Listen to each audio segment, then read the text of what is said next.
Hello everyone. Today आज का lecture start करते हैं। लेक्चर में एक सॉल्व न्यूमेरिकल है, उसको देख लेते हैं 6.10। उसके बाद से एक टॉपिक है एसी जनरेटर। ठीक है, बस यही दो चीज़ें बचा हुआ। उसके बाद से ये चैप्टर जो है फिनिश हो जाएगा।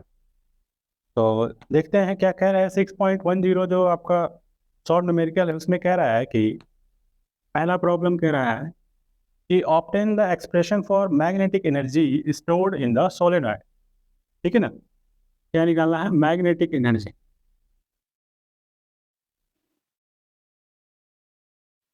Question mark. ठीक है ना, स्टोर्ड इन द सोलेनॉइड और सोलेनॉइड। ठीक है ना, and in terms of magnetic field कैसा निकालना है? In terms of B. Magnetic field मतलब बी। ठीक है, एंड ए एंड, ठीक है ना, लेंथ ऑफ द सोलेनॉइड। इस तरीके से आपको निकालना है। एंड दूसरा क्वेश्चन इसमें पूछा है, ये ए पार्ट है, और बी पार्ट है कि how does this magnetic energy compare with the electrostatic. ठीक है ना, मैग्नेटिक एनर्जी को कंपेयर करना है, यू बी कंपेयर विथ, ठीक है ना, यू ई। ठीक है, electrostatic energy stored in the capacitor. Okay okay, तो ये एनर्जी होती है स्टोर्ड इन द कैपेसिटर, यहाँ इंडक्टर की बात करेंगे। ठीक है, दो चीजें होती हैं, इंडक्टर एक होता है कैपेसिटर। ठीक है ना, एनर्जी स्टोर्ड इन, अगर हम मैग्नेटिक फील्ड की बात करेंगे तो उस केस में energy stored in through the inductor, और अगर हम इलेक्ट्रोस्टैट की बात करेंगे तो उसमें energy stored in the capacitor. ठीक है ना, चलिए। तो फिर उसके बाद से अब हम क्या करेंगे, इसको सॉल्व करेंगे। तो देखिए, सबसे पहला वाला कह रहा है कि इन टर्म्स ऑफ मैग्नेटिक फील्ड करना है। तो सबसे पहले, अभी इसके पहले जब लेक्चर में इंडो हुआ था, इंडक्टर जब पॉइंट पढ़ रहे थे, इंडक्टेंस सेल्फ इंडक्टेंस जब पढ़ा था, तो वहाँ पे in presence of magnetic field through the inductor कितना एनर्जी स्टोर हो रहा था? Half L I square. ये इन टर्म्स ऑफ इंडक्टर है। ठीक है, जब किसी इंडक्टर में आई एम्पीयर की करंट फ्लो हो रही है तो how much energy stored through this inductor is half into L into I square. ठीक है ना, इस बार नीट 2023 में इस पे क्वेश्चन आया था, डायरेक्ट फॉर्मूले। अब इसके बाद से इसको कह रहे हैं कि किसके टर्म में निकालना है? बी के टर्म में निकालना है, ए और एल। ठीक है, तो चलिए देखते हैं। तो अगर हम सोलेनॉइड की बात करेंगे, फॉर सोलेनॉइड मैग्नेटिक फील्ड, ठीक है ना, सोलेनॉइड कैसा होता है? ऐसा होता है। ठीक है ना, ये क्या होता है? वायर होता है इस तरीके से, इसमें नंबर ऑफ टर्न मान लो ढेर सारे हैं। तो ये क्या, और इसकी लेंथ अगर ये क्या है? एल है। इसके एक्सिस के क्रॉस क्या होगा? जब इसमें आई एम्पियर की करंट फ्लो होगी तो इसके एक्सिस के क्रॉस क्या होगा? ठीक है, बी मिलेगा। बात समझ में आ रहा है? और एरिया क्या है? एरिया मतलब इसका, अगर हम बोले कि एक टर्न का रेडियस अगर आर है तो एरिया क्या हो जाएगा? पाई आर स्क्वायर, लाइक दैट। इस तरीके से कुछ है। तो बी जो होता है, अगर आई एम्पीयर की करंट फ्लो हो सोलेनॉइड के, तो एक्सिस पे डेवलप होगा ना करंट। करंट फ्लो की वजह से एक्सिस पे क्रॉस क्या होगा? मैग्नेटिक फील्ड, उसकी वैल्यू होती है mu not an into I. Here ये जो एन होता है, स्मॉल एन, वो होता है number of turn per unit. तो चाहे आप इस टर्म में लिख लो, चाहे आप इस टर्म, अगर आपको ये भी शामिल करना है फॉर्मूले में तो ये भी। ठीक है, तो यहाँ लिखेंगे हाफ। अब देखो, यहाँ से हम क्या करेंगे, इस वैल्यू को निकालेंगे। आई निकालोगे तो बी बाई म्यू नॉट, और ये एन इधर आ जाएगा। इस एन को अगर इस टर्म में लिखना है तो लिख लो बी बाई म्यू नॉट, और यहाँ पे एन और बटे में एल। सॉल्व करोगे तो बी बाई म्यू नॉट, और ये एन ऊपर चला जाएगा और ये हो जाएगा है। तो ये यहीं पे रहने दो, चाहे वहाँ रहने दो। देखो, एल और आई की जगह पे ये क्या हो जाएगा? B by mu naught, small n अगर लिखेंगे तो होल स्क्वायर, इसको सॉल्व करेंगे, half L B square by mu naught square n square. ठीक है,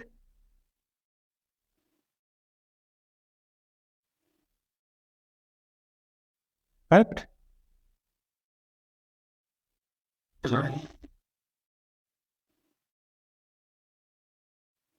ओके, अब हमको क्या करना पड़ेगा? देखो, एल क्या है? इंडक्टर्स, इंडक्टेंस है। अभी हमने ये सेल्फ इंडक्टेंस, एल क्या है? सेल्फ इंडक्टेंस, ठीक है ना। और सेल्फ इंडक्टेंस के लिए अभी फॉर्मूला पढ़ा गया था, क्या पढ़ा गया था? म्यू नॉट एन स्क्वायर, ठीक है, और area into length of solenoid. ठीक है, इस तरीके से अगर इसमें सोलेनाइड में आई एम्पीयर की करंट फ्लो हो रही है, नंबर ऑफ टर्न्स जो है वो एन, नंबर ऑफ टर्न्स नहीं, ये एन क्या है? नंबर ऑफ टर्न्स पर यूनिट लेंथ। अगर ये है और ये कहें कि इसका लेंथ यल है, तो अगर इसमें वेरिएबल करंट फ्लो हो रही है मान लीजिए, तो क्या होगा? इसके थ्रू क्या होगा? इसके एक्सिस के थ्रू मैग्नेटिक फील्ड मिलेगा, that is the variable magnetic field. और यानी कि वेरिएबल मैग्नेटिक फील्ड मतलब, ठीक है ना, फ्लक्स वेरी करेगा, और फ्लक्स वेरी करेगा तो इसके थ्रू सेल क्या होगा? इंड्यूस करंट जनरेट होगा, ठीक है ना। तो हम ये कहेंगे कि जो इसमें चेंज इन फ्लक्स है, यानी कि फ्लक्स जो वैल्यू है वो किसके प्रोपोर्शनल होगा? आई के। ऐसे ही होता है, ठीक है। तो सेल्फ इंडक्टेंस कहाँ आता है? जहाँ पे केवल हम एक ही कॉइल ले रहे हैं और उसकी के क्रॉस क्या हो रहा है? Due to flux variation current induce हो रहा है, ठीक है ना।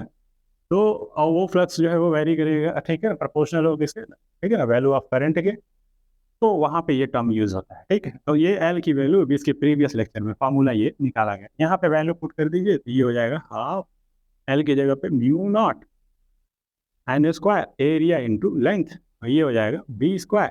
अभी देखिए हमने ये केवल यही वैल्यू ली है, ठीक है ना, क्योंकि यहाँ पे जो इंडक्टर्स के फॉर्मूले में ये नंबर ऑफ टर्न्स पर यूनिट लेंथ आ रहा था, तो यही पे उसको ले लेंगे तो आसानी से, ठीक है ना, सॉल्व हो जाएगा, यानी कि कैंसिल आउट हो जाएगा। बी स्क्वायर अपॉन में mu naught square n square. अब जो सॉल्व है, एन स्क्वायर से एन स्क्वायर कट गया, और एक म्यू नॉट से एक म्यू नॉट कट गया, क्या आ गया? हाफ और area into length B square upon में म्यू नॉट, ये आ गया यू बी, ठीक है। अब ये वैल्यू जो है आपका एनर्जी हो गया through inductor in terms of B, A and L, ठीक है।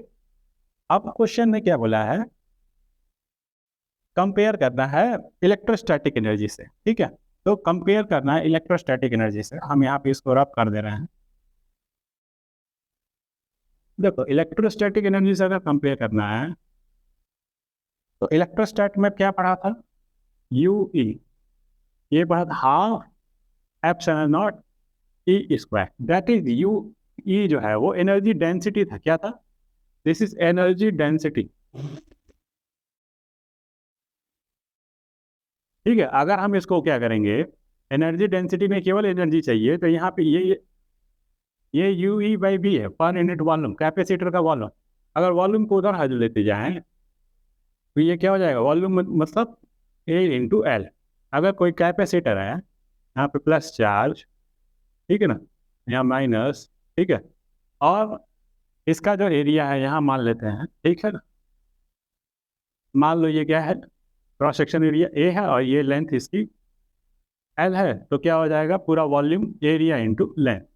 तो इस तरीके से अगर हम इस ए एल को ले लें, half epsilon not A L into A square. अगर इससे कंपेयर करना हो दोनों को, या हम यहाँ से एनर्जी डेंसिटी निकालें इन टर्म्स ऑफ मैग्नेटिक फील्ड, तो ये नीचे आ जाएगा, और इस तरीके से तो कंपेयर इस तरीके से कर लो, चाहे एनर्जी डेंसिटी के टर्म में कर लो। तो यहाँ से यू ई, और ठीक है, यू भी कितना है? हाफ ए एल, ठीक है ना, और बी स्क्वायर अपॉन में म्यू नॉट। तो देखो एकदम कंपेरेबल है, हाफ है यहाँ ए एल है, हाफ है ए एल है। यहाँ पे क्या है? अगर इलेक्ट्रोस्टैट है तो इलेक्ट्रिक फील्ड होगा, तो उसके करस्पॉन्डिंग आपका एप्सिलॉन नॉट होगा, और यहाँ पे म्यू नॉट होगा, ठीक है ना। तो ये इस तरीके से, तो यहाँ पे अगर हम इसी फॉर्मूले को याद रखें तो इसको हम ई को बी से रिप्लेस कर दें और म्यू नॉट को one by, sorry epsilon not को वन बाई म्यू नॉट, बस हो जाएगा ये फॉर्मूला, ठीक है। अब क्वेश्चन में अगर आपको एग्जाम में पूछा जाए एनर्जी डेंसिटी पूछा जाए, तो आप यू ई नहीं निकालोगे, ये एरिया इंटू वॉल्यूम को यहाँ ले आओगे, तो फार्मूला क्या बन जाएगा? U E is equal to, अगर केवल पूछे, सॉरी एनर्जी डेंसिटी पूछे तो यू ई बाई बी, ठीक है ना। इसको आप किसी और टर्म से भी यू मान लो डैश मान लिया, यू ई डैश मतलब एनर्जी डेंसिटी, तो half epsilon not E square यहाँ पे, ठीक है। ये क्या है? जूल पर वॉल्यूम, ठीक है, मीटर क्यूब। मीटर क्यूब करना। और इसी तरीके से यू बी डैश कर लो। डैश का मतलब energy density in magnetic field half, और ये बी स्क्वायर अपॉन में म्यू नॉट। ये क्या है? जूल पर मीटर क्यूब। करेक्ट है। तो इस तरीके से हमको ये दो फॉर्मूले, मतलब एक ही फॉर्मूला याद करना है, उसमें हमको कंपेरेबल कौन किसके है वो आप चेंज करके वैल्यू को फाइंड आउट कर।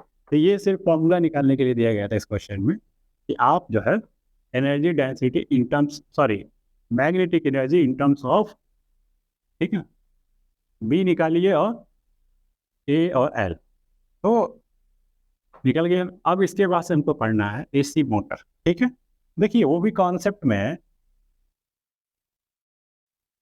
ठीक है, एसी मोटर भी बहुत आसान टॉपिक, इसके पहले हम लोग पढ़ते आ रहे हैं कि ठीक है, कि इंड्यूस करंट या इंड्यूस ईएमएफ। तो यहाँ पे इंड्यूस ईएमएफ की बात होगी कि इंड्यूस ईएमएफ कैसे मिल रहा है। जब हम क्या कर रहे हैं कि किसी भी तरीके से अगर हम क्या करें कि फ्लक्स जो मिल रहा है उसको वेरिएबल फ्लक्स बना दें, ठीक है, यानी कि मैग्नेटिक फील्ड जो कांस्टेंट है उसको हम क्या करें, किसी भी सरफेस के थ्रू अगर हम वेरिएशन कराएं फील्ड का, मैग्नेटिक फील्ड का, तो क्या होगा, उसके क्रॉस फ्लक्स में वेरिएशन आएगा। ड्यू टू फ्लक्स वेरिएशन क्या कहता है, ईएमएफ इंड्यूस होगा। ठीक है, क्योंकि करंट जनरेट होगा।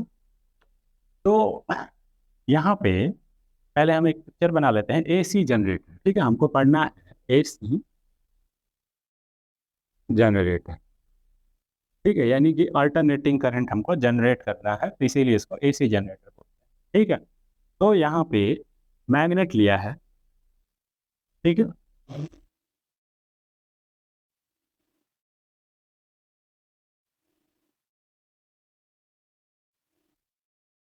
ये हो गया आपका मैग्नेट। ठीक है, और इसी में पैरेलल में,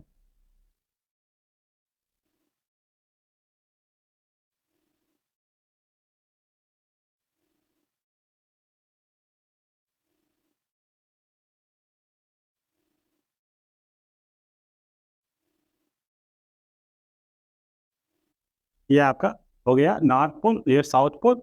और इसी में क्या किया गया है, बीच में एक कॉइल लिया गया है।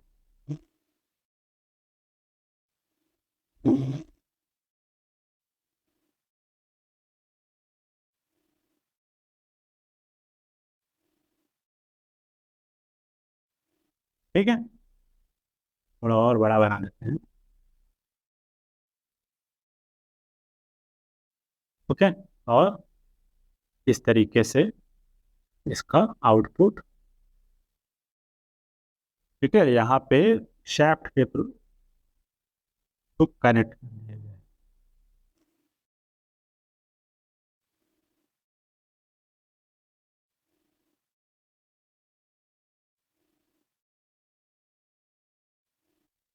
ठीक है, इसके बाद से आगे एक और रहेगा सेम तरीके से।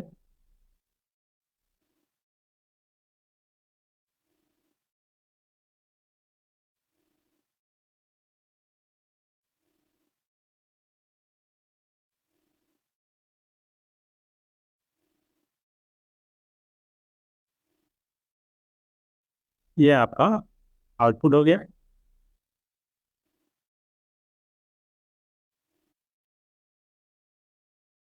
ये आपका एसी ईएमएफ यहाँ से मिल गया। ठीक है, ये क्या है, आपका कॉइल है। ये कॉइल का एक एक्सिस बना लेते हैं।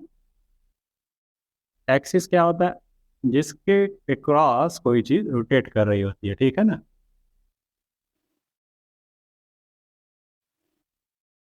ठीक है, ये इसका एक्सिस है। ये क्या करेगा, मान लिया गया है इसमें कि इस तरीके से ये रोटेट कर रहा है। ठीक है, clock wise anti clock wise कैसे भी आप रोटेट करा सकते हैं। This is the coil. Okay, ये आपका स्लिप रिंग्स है, और ये आपका ब्रश। ठीक है, क्या बोलते हैं इसको, कार्बन ब्रश। और ये आपका स्लिप रिंग्स। ठीक है, अब देखिए इसमें क्या कॉन्सेप्ट है। इसमें कॉन्सेप्ट बहुत ही आसान होगा। क्या, सबसे पहले ये जो कॉइल है आपका, मान लो इसमें ये तो एक कॉइल है, इसमें मान लो नंबर ऑफ टर्न्स हम या नंबर ऑफ टर्न्स कर दिए, ठीक है। तो क्या होगा, ज़्यादा अगर फ्लक्स चाहिए तो हम क्या करेंगे, रोटेशन नंबर ऑफ टर्न्स बढ़ा देंगे। फिलहाल ये समझिए कि ये कॉइल है, कोई रेक्टेंगुलर कॉइल दिख रहा है यहाँ पे, ठीक है। ओके, इसका पोजीशन, चलिए सबसे पहले ये कॉइल है, ये कुछ इस तरीके से है। अब यही इसी को क्या कराना है, और ये आपका मैग्नेट है, north pole south pole. North pole south pole है तो क्या होगा, मैग्नेटिक फील्ड एक, ठीक है ना, इनके बीच में होगा। जहाँ परमानेंट मैग्नेट है वहाँ पे मैग्नेटिक फील्ड एग्जिस्ट करेगा। अब इस in presence of magnetic field अगर हम इस कॉइल को बाई सम हाउ क्या करें, रोटेट कराएं, ठीक है, clockwise anti clockwise not matter, ठीक है। लेकिन हम क्या करें, in presence of magnetic field इस कॉइल को हम रोटेट कराएं। तो अगर मान लो ये दोनों एरिया है, इसमें अगर मैग्नेटिक फील्ड है और इसके बीच में अगर कोई कॉइल है, अगर हम उसको रोटेट कराएं चारों तरफ इस तरीके से, तो क्या होगा, इसके सरफेस से, ठीक है, फील्ड लाइंस क्या करेंगी, पास करेंगे। अगर हम इसको कांस्टेंट रख दें ऐसे, तो क्या होगा, जो फील्ड लाइन पास करेंगी वो फिक्स हो जाएंगी, मतलब वेरी नहीं करेंगी, यानी कि इसके क्रॉस जो फील्ड होगा मैग्नेटिक फील्ड वो कांस्टेंट हो जाएगा। Due to constant magnetic field constant flux मिलेगा। हमको क्या चाहिए, हमारा टारगेट है कि वेरिएबल फ्लक्स। अगर वेरिएबल फ्लक्स रहेगा तो क्या होगा, अकॉर्डिंग टू रूल क्या होगा हमको, और इंड्यूस करंट मिलेगा, इंड्यूस करंट की वजह से इंड्यूस ईएमएफ मिलेगा, और ईएमएफ मिलेगा तभी तो हम, यानी कि ईएमएफ मतलब हुआ क्या, पोटेंशियल डिफरेंस हम क्रिएट कर दिया, तो हमको क्या मिला आउटपुट में, हमको क्या इलेक्ट्रिसिटी प्रोड्यूस हो जाएगी। लेकिन इसको भी तो हमको रोटेट कराना है, तो बाई सम हाउ मैकेनिकली हम इसको क्या करेंगे, इस तरीके से इसको रोटेट कराएंगे। अब ये आपके ऊपर है कि आप हाथ से जाके उसको जो है, ठीक है ना, एक्सिस के पास ये फ्री टू रोटेट। अब इसको हम क्या करेंगे, कुछ ना कुछ एनर्जी, किसी भी तरीके की एनर्जी से हम इसको क्या कर सकते हैं, रोटेट करा सकते हैं, ठीक है। आजकल इलेक्ट्रिसिटी जनरेट होती है वाटर के, तो वाटर से कैसे क्या करते हैं, वाटर टर्बाइन होती है, उसको ऊपर से गिराते हैं तेजी से, तो ये क्या होता है, ये एक्सिस के अबाउट फ्री टू रोटेट होता है। तो इस पे जब तेज धारा पड़ती है तो क्या होता है, वो इतना होता है ना कि वो फ्री टू रोटेट होता है, तो ये रोटेट करता है।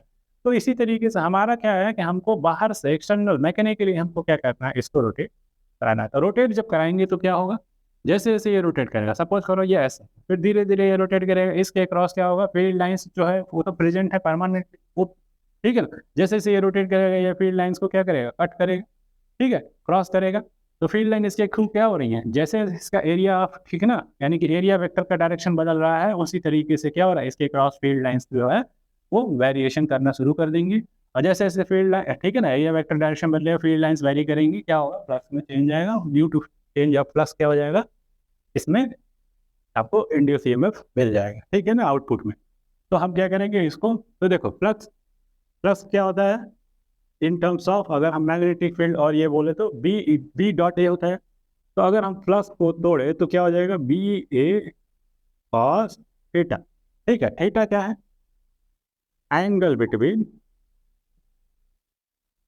ए, ठीक है, बी एंड एरिया वेक्टर, पास आ जा रहा है। अब अगर हम ईएमएफ निकालना हो तो क्या होता है formula, minus N D phi by D T, N, ठीक है ना, टोटल नंबर ऑफ टर्न्स होता है, ठीक है। एग्जाम में आपसे पूछा जाए कि एसी मोटर क्या होता है, तो आप क्या करोगे, सबसे पहले इसका फिगर बनाओ, एक परमानेंट मैग्नेट लगाओ, इधर नॉर्थ पोल दे दो, इधर साउथ पोल दे दो, बीच में एक कॉइल लगा दो। कॉइल का आउटपुट जो है वो यहाँ पे जो स्लिप रिंग, इसके जब इसका जब वर्किंग प्रिंसिपल है या स्ट्रक्चर जब पढ़ा जाता है तब इसके बारे में डिस्कस, अभी तो हम क्या कर रहे हैं, इसका ये कैसे काम करता है, ठीक है ना, और इसके आउटपुट में एसी कैसे आ रहा है, ये चीज़। तो हमको क्या करना है, एक कॉइल लगाना है, इसको हम बाई मीन्स, ठीक है ना, बाई सम हाउ किस तरीके से कनेक्ट कर रहा है वो एक अलग बात, ठीक है ना, कि इसको हमने जो है वो स्लिप रिंग्स, इसका कुछ ना कुछ रोल होता है, ठीक है ना, या कार्बन ब्रशेज है, ठीक है। तो ये सारी चीज़ें कनेक्शन है, ठीक है। तो ये आपको याद कर लेना है कि यहाँ पे स्लिप रिंग्स, ठीक है ना, के थ्रू हम इसको कनेक्ट कर दिए आउटपुट को, और थ्रू, ठीक है ना, कार्बन ब्रशेस, और आउटपुट में आपको एसी मिला। तो ये फिगर बना लिया। फिगर बनाने के बाद आपको एक्सप्लेनेशन में क्या देना है, सबसे पहले आपका एक्सप्लेनेशन, ये सारी चीज़ें जो आप कंसीडर करते हो, लेट, ठीक है ना, we consider the two magnets, ठीक है ना, एक permanent magnet having north pole and south pole in between the magnetic field exists, permanent magnetic field exists, ठीक है ना, and suppose the coil which is, ठीक है ना, PQRS नाम दे सकते हैं आप इसको, और an output of the coil is connected through this slip ring, and through carbon basis. Okay, इतना बोलने के बाद फिगर का डिस्क्रिप्शन होने के बाद हम क्या करेंगे, लेट, ठीक है ना, अक्रॉस दिस, ठीक है ना, प्लस, ठीक है, हाउ मच फॉर प्लस, अगर हमने मान लिया कि इसका एरिया जो है वो ए है, this is the area vector, ठीक है, एरिया होगा तो एरिया वेक्टर, देखो कोई सरफेस है तो उसका एरिया वेक्टर क्या होगा, जैसे मान लीजिए सरफेस हम देख रहे हैं उसका एरिया वेक्टर मेरी तरफ, उधर से देखेंगे तो एरिया वेक्टर उधर होगा जी, ठीक है, एरिया वेक्टर डायरेक्शन सरफेस को आप देखिए उसके नॉर्मल, ठीक है ना, तो हाथ आपकी तरफ वो क्या होगा, एरिया वेक्टर। तो हम क्या करेंगे, प्लस निकालें, प्लस कितना होगा, अगर in terms of B, B की बात करें तो बी डॉट ए होगा, बी ए कॉस थीटा यहाँ से। अगर हम ईएमएफ की बात करें कि अगर फ्लक्स में वेरिएशन आएगा, यहाँ क्या लिखा है फॉर्मूले में, D phi by D T मतलब रेट ऑफ चेंज प्लस, तो एन क्या है, एन नंबर ऑफ टर्न्स है, मान लो एन नंबर ऑफ टर्न्स है कॉइल के, कॉइल में, तो यहाँ पे टोटल फ्लक्स कितना हो जाएगा, sorry total EMF N D phi की जगह पे हम क्या लिखेंगे, बी इंटू ए, ठीक है, इंटू कॉस थीटा। अभी हम थीटा को ये नहीं कह सकते हैं कि मैक्सिमम है, यहाँ पे वेरिएशन हो रहा है कंटिन्यूअस, इससे थीटा वेरिएबल हो, और डी टी, अब ये एन बी तो फिक्स है, एरिया भी फिक्स है कॉइल का, वो तो चेंज होगा नहीं। अब बचा क्या, D by D T cos theta, this is variable quantity. तो देखो अगर हम क्या कर रहे हैं, किसी भी चीज का डिफरेंशिएशन कर रहे हैं, ठीक है ना, with respect to other variable quantity, तो होता क्या है, जैसे मान लो डी बाई डी एक्स, यहाँ पे क्या है, साइन थीटा है, तो यहाँ पे ये वेरिएबल है क्योंकि यहाँ पे भाई जिसके रिस्पेक्ट में कर रहा हूँ उसके वेरिएबल, और ये भी थीटा भी वेरिएबल है, तो होगा क्या, साइन थीटा का डिफरेंशिएशन होता है कॉस थीटा, और यही अगर कॉस थीटा हमको करना है ना, तो कॉस थीटा का डिफरेंशिएशन होता है माइनस साइन थीटा, क्या होता है, माइनस साइन थीटा। तो देखिएगा, लेकिन होता कि यहाँ अगर एक्स होता तो सिंपली ये क्या हो जाता, माइनस साइन थीटा, क्या होता, माइनस साइन थीटा, लेकिन यहाँ थीटा, यहाँ एक्स है, तो फिर से ये जो वेरिएबल टर्म है ना, इसका डिफरेंशिएशन कर देंगे, D theta by D x लिख देंगे, बात समझ में आया। उसी तरीके से यहाँ पे भी हम करेंगे, माइनस एन बी ए, और ये क्या हो जाएगा, कॉस थीटा का डिफरेंशिएशन क्या हो जाएगा, अगर ये थीटा कांस्टेंट होता है ना, तो ये इसके रिस्पेक्ट में इसका डिफरेंशिएशन जीरो हो जाता है, लेकिन ये थीटा वेरिएबल है, तो चूंकि साइन ये वेरिएबल है, इसलिए वेरिएबल के कॉस का डिफरेंशिएशन माइनस साइन थीटा, ठीक है, और फिर से ये वेरिएबल क्वांटिटी का डिफरेंशिएशन कर देंगे, अगर यहाँ टी है, यहाँ टी होता तब तक केवल माइनस साइन टी लिख के खत्म कर देते, लेकिन यहाँ डी है और इसके रिस्पेक्ट में कर रहा है, और यहाँ पे थीटा है, दिस इज वेरिएबल वेरिएबल, तो यहाँ पे क्या हो जाएगा, D theta by D T, बात समझ में आया, इस तरीके से।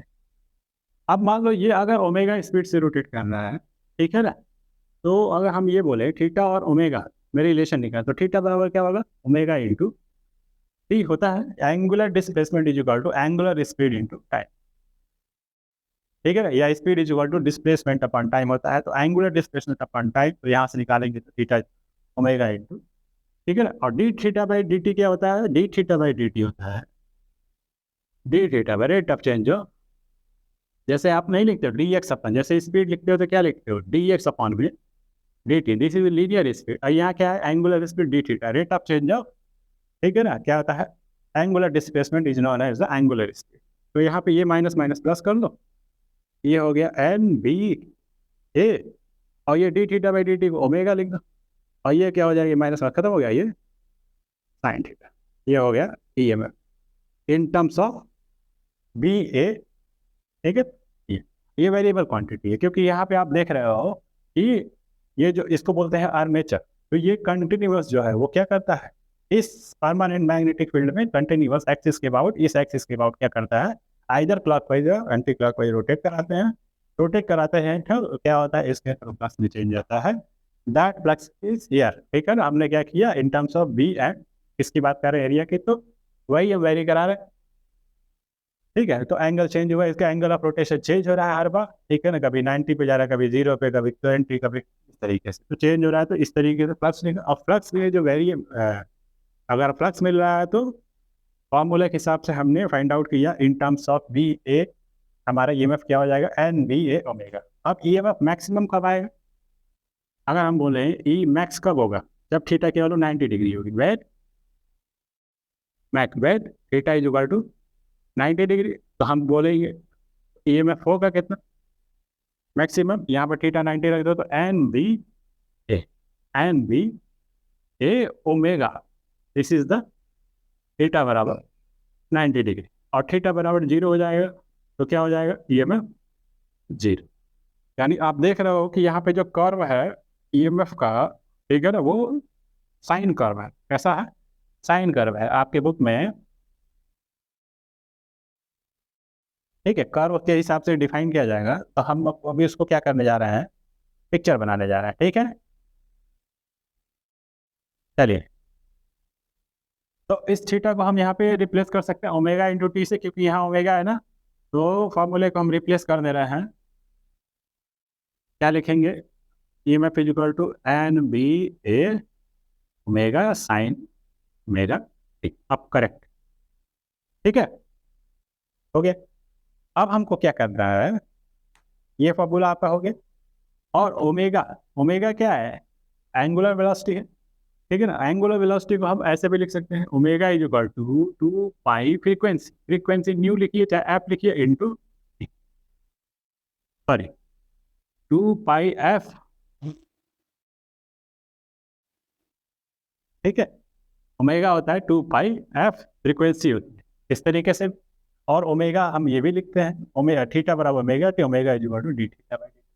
तो अगर हमको फ्रीक्वेंसी के टर्म में लिखना ओमेगा को, तो हम ऐसे लिखेंगे 2 पाई। तो यहाँ पे 2 पाई न्यू करके ऐसे भी बुक में लिखा हुआ है, तो आप लिख सकते हैं, कोई दिक्कत नहीं, ओमेगा भी रहने दे सकता है, कोई दिक्कत नहीं है, ठीक है ना।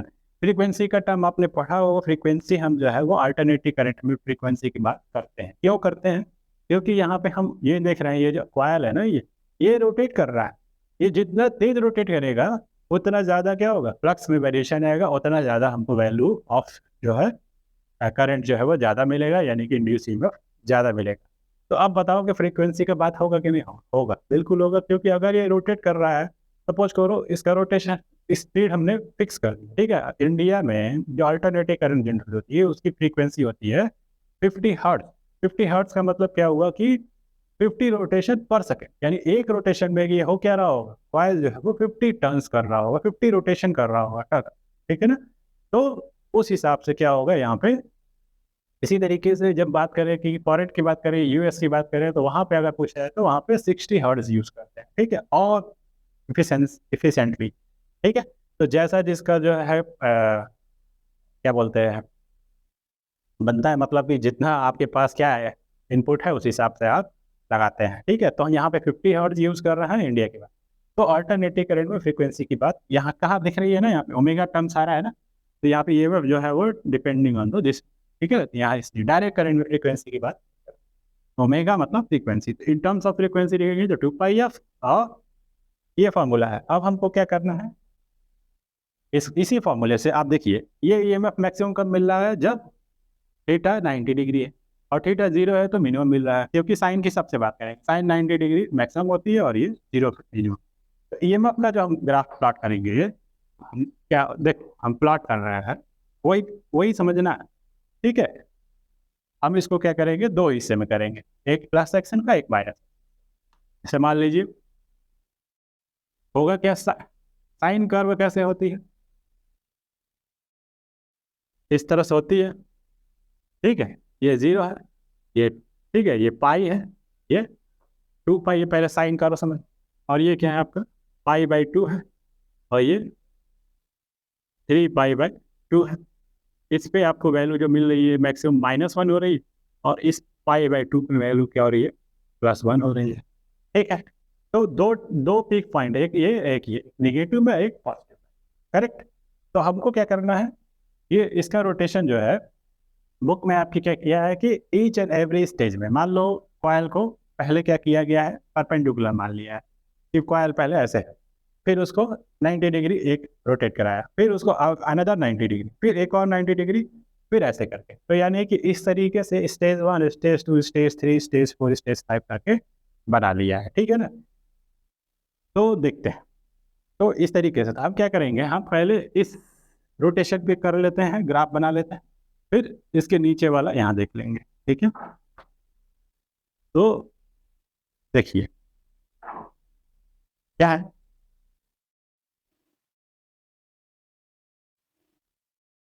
देखो पहले मैग्नेट लिया यहाँ पे, ये आपका क्या हो गया, दो मैग्नेट, ठीक है, इस तरीके से।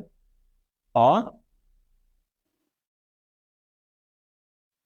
तीन बना लें, एक ही, एक दो तीन, चलिए ये हो गया, ये हो गया। फिर उसके बाद से इधर, फिर ठीक है, ये आपका क्या हो गया, और यहाँ पे बीच में क्या हो गया, वायल हो गया,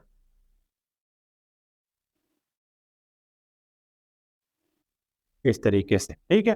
यहाँ नाम दे देते हैं पी क्यू और आर एस, ठीक है। अब हम क्या करेंगे, इसी के क्रॉस, ठीक है, जब ये रोटेट कर रहा है इसके, ये आपका एक्सिस है कॉइल का, इसी के क्रॉस ऐसे खींच लीजिए, ठीक है। अब हमको क्या करना है, इसके रोटेशन के हिसाब से, ये अभी क्या है, ये 90 डिग्री ऐसे बना हुआ है, ठीक है ना, थोड़ा सा इमेजिन करना है, ये ऐसे 90 डिग्री पे है, ठीक है। ये क्या है आपका, ये आपका नॉर्थ साउथ पोल है, ठीक है ना, ये नॉर्थ आपका, ये साउथ, ठीक है। ये आपका मैग्नेट हो गया, इसके बीच में आपका कॉइल है, वो ऐसे वर्टिकल है, ठीक है ना, ऐसे वर्टिकल आपका फिक्स है, ठीक है। तो अब हम क्या करेंगे, ये बस, हाँ, ठीक है ना, अगर आप बनाएंगे तो देखिए, सबसे पहले ये पॉइंट यहाँ पे इस समय ईएमएफ, ठीक है, ये 90 डिग्री पे है, किससे, मैग्नेटिक फील्ड से 90 डिग्री। अभी आप देखा था कि ईएमएफ के फॉर्मूले में देखिए आपका साइन टर्म आ रहा है, ठीक है, इस पर डिपेंड कर रहा है। और ईएमएफ मैक्सिमम कब है, जब थीटा की वैल्यू 90 डिग्री है, थीटा की वैल्यू 90 डिग्री, ठीक है। किसके लिए बात कर रहे हैं, जब ये एरिया वेक्टर और बी के बीच का वैल्यू, तो उस केस में देखो ये 90 डिग्री, तो वहाँ पे क्या होगा, चलिए देखते हैं। ईएमएफ वैल्यू जीरो है कब, देखो साइन का कर्व कहाँ से कैसे जाता है, ऐसे जाता है, ठीक है। थोड़ा सा हमको और बड़ा बनाना पड़ेगा, क्योंकि हमको इस तक पहुंचना है, यहाँ तक पहुंचना है, मान लो, ठीक है। अब यहाँ पे क्या है, अभी ईएमएफ वैल्यू जीरो है, यहाँ पे क्या है, मैक्सिमम है, ठीक है। तो इस केस में देखिएगा, इस केस में यहाँ पे आपका जो वो है, कॉइल है, वो 90 डिग्री रोटेट कर जा रहा है, 90 डिग्री रोटेट कर जा रहा है, ठीक है। तो देखो पहले क्या है, ये ऐसे है, ये एस आर जो है वो ऊपर की तरफ है, पी क्यू नीचे की तरफ, पी पी क्यू, ऐसे मान लो ये एस आर है और ये पी क्यू है। अब ये रोटेट कर गया, तो पी क्यू उधर चला गया, एस आर इधर आ गया, तो इधर हम लिख देंगे एस आर, और इधर हो जाएगा पी क्यू। इसके लिखने के हिसाब से आपको पता चल जाएगा कि ये कितना एंगल रोटेट किया, ये 90 डिग्री रोटेट कर गया, ठीक है। अब इसके बाद से ये इसका एक्सिस है, ये सेंटर से, ठीक है, यहाँ एक लाइन खींच दो, ये बहुत आसान टॉपिक है, यहाँ लाइन खींच दिया, ये पीक पॉइंट हो गया, ठीक है। फिर इसी तरीके से इसमें हम क्या करेंगे, अब ये फिर से इसको 90 डिग्री रोटेट कराओ, तो ये क्या हो गया, पी क्यू इस साइड में है, आर एस रोटेट कराओगे तो आर एस नीचे चला जाएगा, पी क्यू ऊपर आ जाएगा, ठीक है,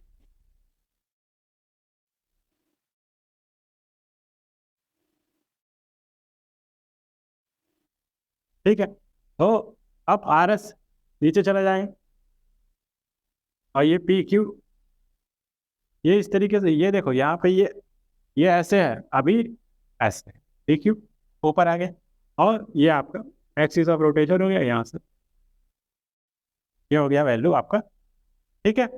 अब ये जीरो हो गया, ये टी बाई फोर हो गया, मान लीजिए टी बाई फोर टाइम पे ये टी बाई, ये अभी आधा समय पूरा अभी तक, ठीक है।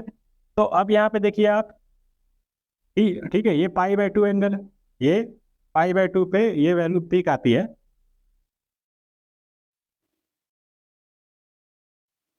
ठीक है।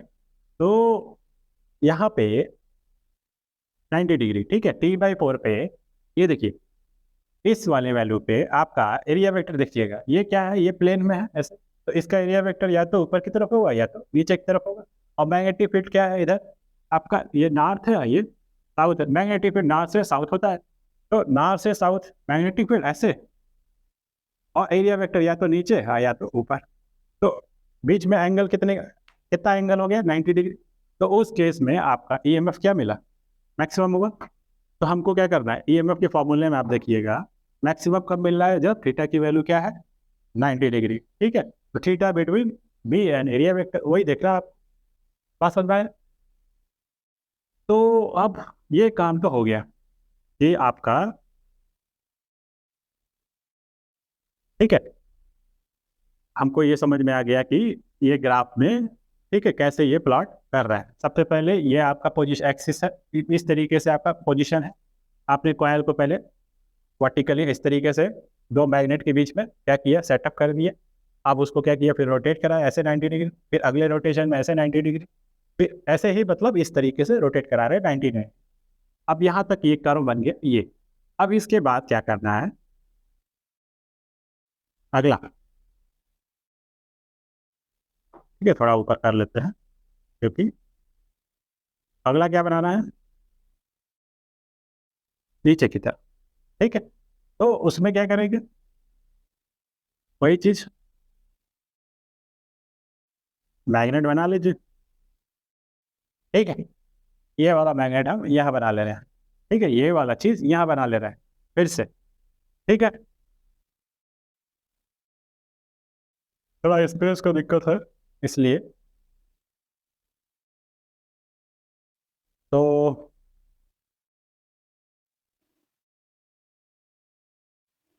चलिए, ठीक है, नहीं भी बनाएंगे तो चल जाएगा। आप समझिए इसको, ये वाला एक्सिस यहाँ पे है। अब हमको क्या करना है, हमको अगला वाला देखना है। ठीक है, तो कितने हो गए, एक, दो, तीन, ठीक है, चार पांच हमको करना है। ठीक है, तो एक आपका ये हो गया, और फिर एक और आपका ये हो गया मान लीजिए। ठीक है, इसमें हम,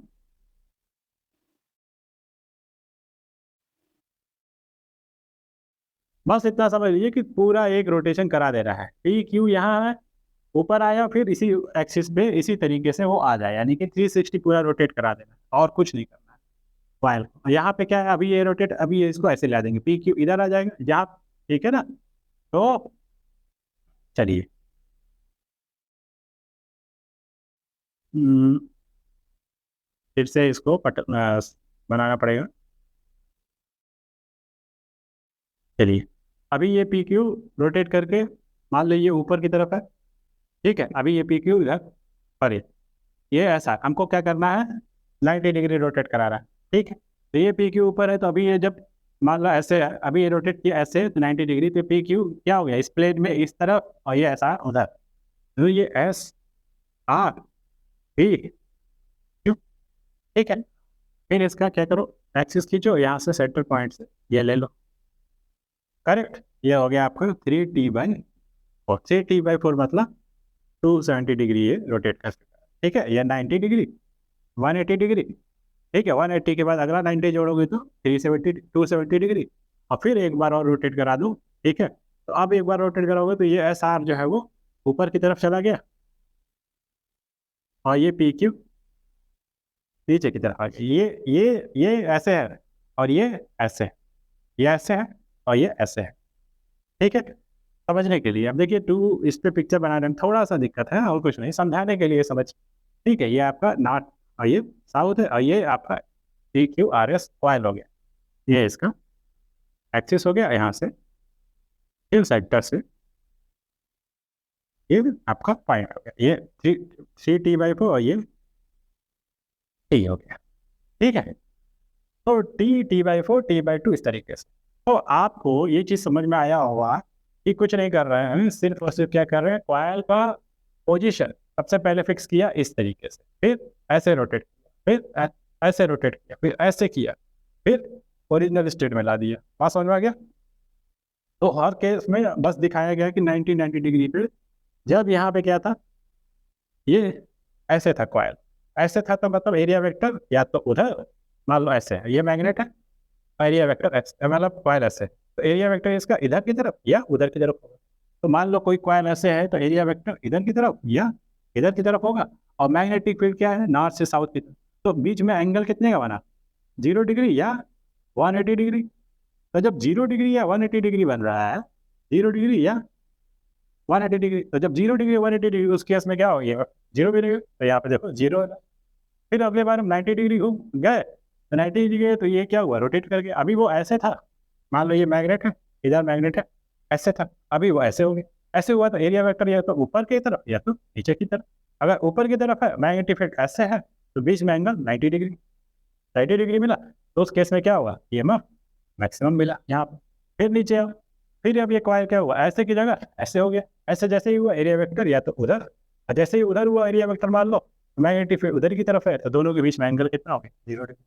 तो ओवरऑल इस पिक्चर को ईच एंड एवरी, ठीक है, 90 डिग्री पे रोटेट कराया गया है, और आपको समझाने की कोशिश की गई है। और कर्व क्या होगा साइन का, तो साइन का कर्व कहाँ से स्टार्ट होता है, 0 से, ठीक है, इस तरीके से होता है, ठीक है, साइन का कर्व